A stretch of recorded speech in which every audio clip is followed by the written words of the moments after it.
صوت الأمل. السلام عليكم.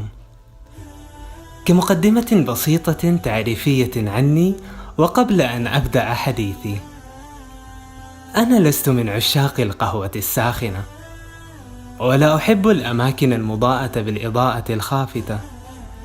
لا يروق لي وجود الشموع داخل غرفتي، وأحب الهدوء جدا.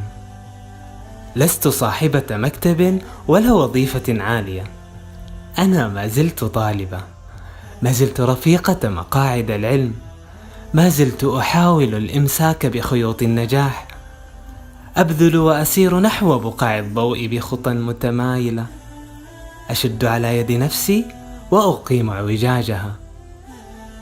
لا أنكر أن الكثير من الأصدقاء يصفق لي بحرارة ويصرخ أن استمري، لهم خالص الحب والامتنان.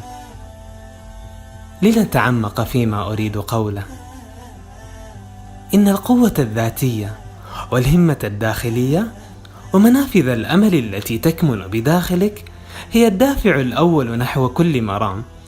أنت صديق نفسك حتى وإن كنت غارقا في زحام علاقاتك، أنت يد العون الممتدة لك. وكيف تكون يد العون الممتدة لك؟ أن تكون يدك التي تمتد إلى يدك الأخرى، أن تسقط فتتكئ على يدك اليمنى، ثم تمسح باليسرى قطرات الدم التي أصابت يمناك، أن تدفئ برودة أصابع اليد باليد الأخرى، أن تركض فتدفع نفسك إلى الأمام. هذا ما أعني تماما.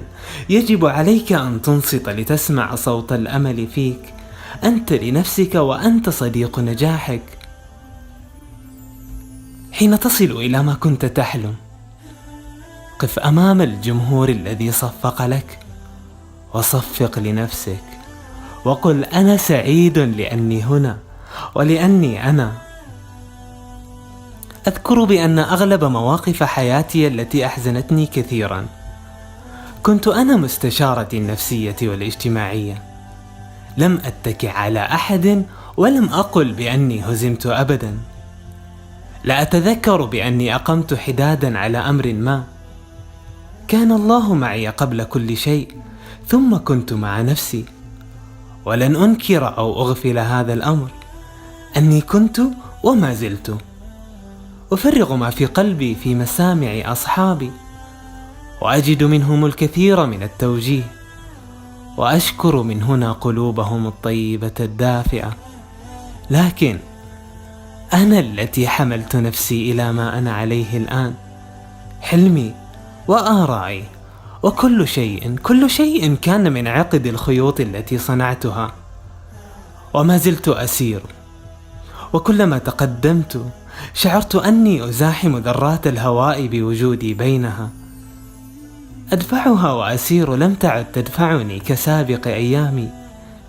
إني أرى الشمس تلوح بيمناها، والقمر باسما، وكأن السماء تستبشر بقدوم كوكب مزين لها، يكون هو ثالث شمسها وقمرها. بقلم أمل بنت موسى.